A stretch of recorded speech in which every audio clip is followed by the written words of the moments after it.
سند کی دلیل نہیں دے پائے۔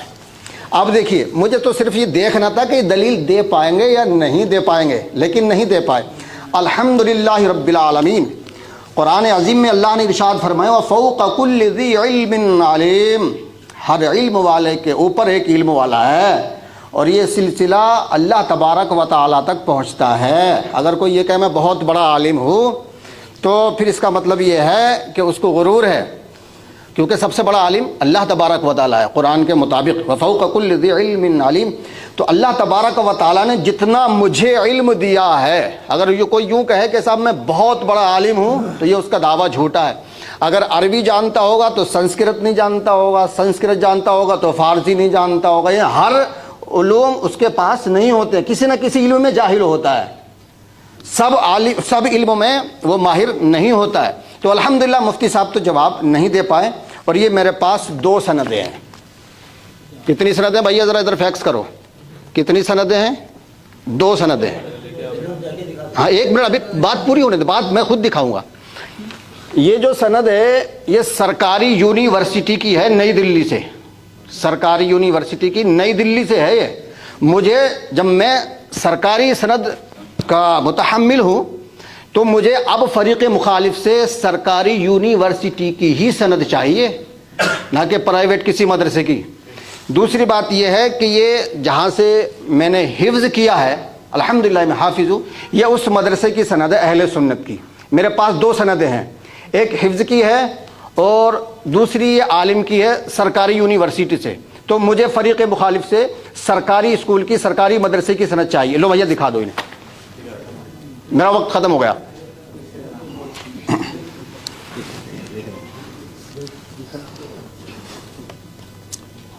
ہو گیا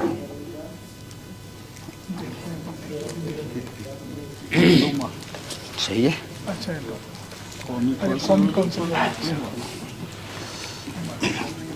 تشریف رکھیں آپ لوگ، لائیے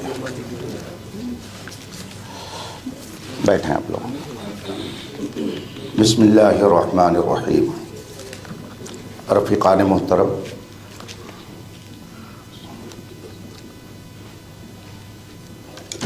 میں نے شروع میں اسی لیے یہ بات کہی تھی کہ آپ کا تعلق کس جماعت سے ہے۔ آپ نے اس بات کا اقرار کیا کہ ہم اہل سنت و جماعت ہیں، اور اہل سنت و جماعت کے نزدیک، علماء اہل سنت کے نزدیک قرآن و حدیث کے علاوہ بے شمار کتابیں ایسی ہیں جو سند کا درجہ رکھتی ہیں، ہزاروں کتابیں۔ مثلا آپ کو قرآن کریم کی تفسیر اپنے من سے کرنے کی اجازت نہیں ہے۔ رسول پاک صلی اللہ علیہ وسلم نے ارشاد فرمایا من کذب علی متعمدا فلیتبوأ مقعدہ من النار، من قال فی القرآن برأیہ فلیتبوأ مقعدہ من النار، جو میرے اوپر جھوٹ باندھے وہ بھی اپنا ٹھکانہ جہنم بنائے، اور جو قرآن میں اپنی رائے سے اور اپنے من سے، جس کی تائید اقوال صحابہ اور ائمہ سے نہ ہوتی ہو، اپنی طبیعت سے قرآن میں کچھ کہے، رسول کریم صلی اللہ علیہ وآلہ وصحبہ وسلم فرماتے ہیں کہ وہ بھی اپنا ٹھکانہ جہنم بنا لے۔ تو قرآن کی تفسیر کو جاننے کے لیے تفسیر کی معتبر کتابیں ہیں، حدیث کی شرح کو جاننے کے لیے حدیث کی بہت ساری معتبر کتابیں ہیں، اسی طریقے سے اصول مناظرہ کو جاننے کے لیے یہ مستند کتاب ہے۔ اگر ان کے نزدیک یہ کتاب مستند نہیں ہے تو انکار کر سکتے ہیں، لیکن چونکہ اپنے آپ کو یہ اہل سنت سے کہتے ہیں اس لیے مجھے یہ امید نہیں ہے کہ وہ انکار کریں گے۔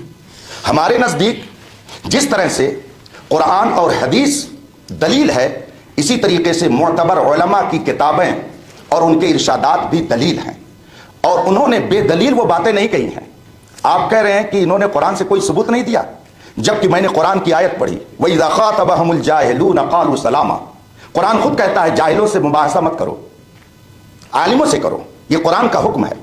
اور आप चूंकि कारी साहब माजरत चाहता हूं, आपने जो सनद दिखाई है ये आलिम की सनद नहीं है। कहीं आपने 2-4 किताबें उर्दू की पढ़ ली होंगी और ये डिप्लोमा है जो आपने ले लिया। इसका मतलब आपके पास आलिम की सनद नहीं है। और मुनाजरा के लिए दोनों का बराबर होना जरूरी है।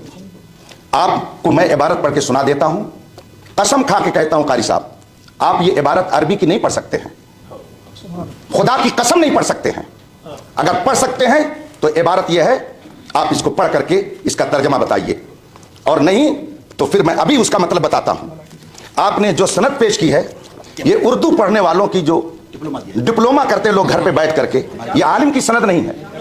आप लोग नहीं बोले तो बैठ रहे हैं।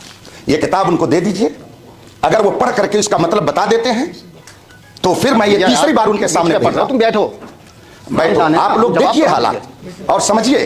अब मैं, अगर हम चूंकि अहले सुन्नत व जमात से हैं, हम अपने अकाबिर को काबिल एतबार मानते हैं, उन पर हमारा एतमाद और भरोसा है। और याद रखिए, ये कोई ऐसे आलिम नहीं है कि जिनको आप बरेलवी कह करके नजरअंदाज कर दें। इनका इंतकाल 1083 हिजरी में हुआ, गोया तकरीबन 400 साल पहले की ये किताब है। ये 400 साल पहले, गिनती में इधर उधर हो सकता है। इसमें ये लिखते हैं कि मुनाजरा को मुनाजरा क्यों कहा जाता है, उसकी वजह ये बयान करते हैं कि इसमें इस बात की तरफ इशारा है। मैं अरबी इबारत इसलिए नहीं पढ़ूंगा ताकि वो दोबारा उसको नकल ना कर सके। तर्जमा पढ़ रहा हूं, इबारत वो पढ़ दे, पूरी मजलिस पर उनका एहसान होगा, पूरी मजलिस पर उनका एहसान होगा। यंबगी अन यकून अल मुनाज़िरान।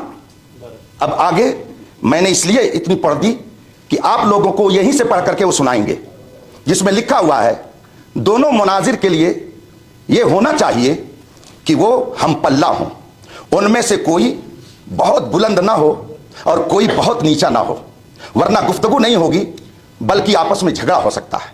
और जब उलमा रहेंगे तो वो अपने दर्जे का लिहाज करेंगे, वो अपनी गुफ्तगू में भी आमी अल्फाज और बाजारी लबो लहजा इख्तियार नहीं करेंगे। इसलिए इन्होंने ये शर्त रखी है। और ये किताब जो मेरे हाथ में है, रशीदिया, और फिर उसके मुसन्निफ की तारीख़ वफ़ात 1083 हिजरी है, ये 1446 हिजरी चल रहा है। आप लोग गिन लीजिए कि कितने साल हो गए। आला हजरत उस वक्त पैदा भी नहीं हुए थे, ये उस वक्त की किताब है। अगर इतने कदीम उलमा की किताबें भी मोतबर नहीं तो फिर दीन का दफ्तर आप कहां से लेके आएंगे, किन की बातें मोतबर होंगी। इसलिए मैंने कहा, और इन्होंने अपनी तरफ से नहीं लिखा, ये बहुत बड़े आलिम थे उस जमाने के, तो इन्होंने जो कुछ लिखा किताब व सुन्नत की रोशनी में लिखा है। कुरान से मैंने आयत करीमा पेश की कि जाहिल से बहस करना ये उलमा का काम नहीं है। इसका मतलब है कि बहस व मुबाहिसा करने के लिए अगर आप आलिम हैं तो सामने वाला भी आलिम होना चाहिए। और आलिम के बारे में हम कैसे जानेंगे, उसके जानने का एक तरीका उसकी सनद है। जैसे अभी हमने आपके बारे में जाना कि आपने सिर्फ उर्दू में डिप्लोमा किया, तो ये हमने कैसे जाना, कैसे इसको जाना? आपने अगर ये न दिखाया होता तो हम नहीं जानते। इसका मतलब यह है कि जो दूसरी जमात के अरबी मदारिस में पढ़ने वाले तलबा सनद हासिल करते हैं, आपने वो सनद हासिल की। मैं अल्हम्दुलिल्लाह तकरीबन 2.5 दर्जन किताबों का राइटर हूं। हजारों शागिर्द मेरे पढ़ाए हुए शेखुल हदीस, मुफ्ती और मुबल्लिग और दुनिया भर में वो दीन की तबलीग में लगे हुए हैं। मैं अपना वक्त ऐसे लोगों पर ज़ाय थोड़ी करूंगा। मैं अभी इन हजरात की दावत पर इसलिए आया कि कुछ हजरात ये कहते हैं कि सुन्नी उलमा के पास कोई मुनाजरा करने वाला नहीं है, वरना मैं परसों से बेदार हूं। और अभी सफ़र करके मुझे एक बड़े दारुल उलूम में जाना है, अल जामिअतुल इस्लामिया रौनाही में रात में खिताब करना है यूपी के अंदर।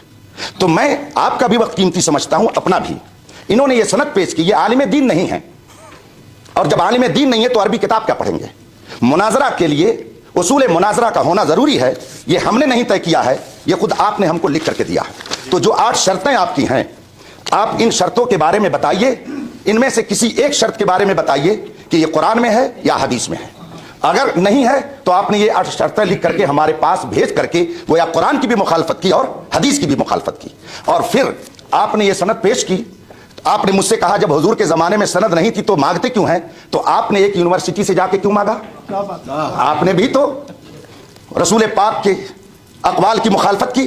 ہم دارالعلوموں میں جا کر کے رسول پاک کا علم جہاں پڑھایا جاتا ہے وہاں بھیک مانگتے ہیں, اور آپ کہیں اور جا کر کے بھیک مانگتے ہیں.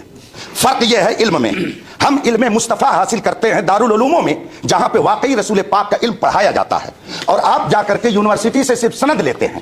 اس کا مطلب ہے کہ آپ ابھی فن مناظرہ کے اصول سے آگاہ نہیں ہیں.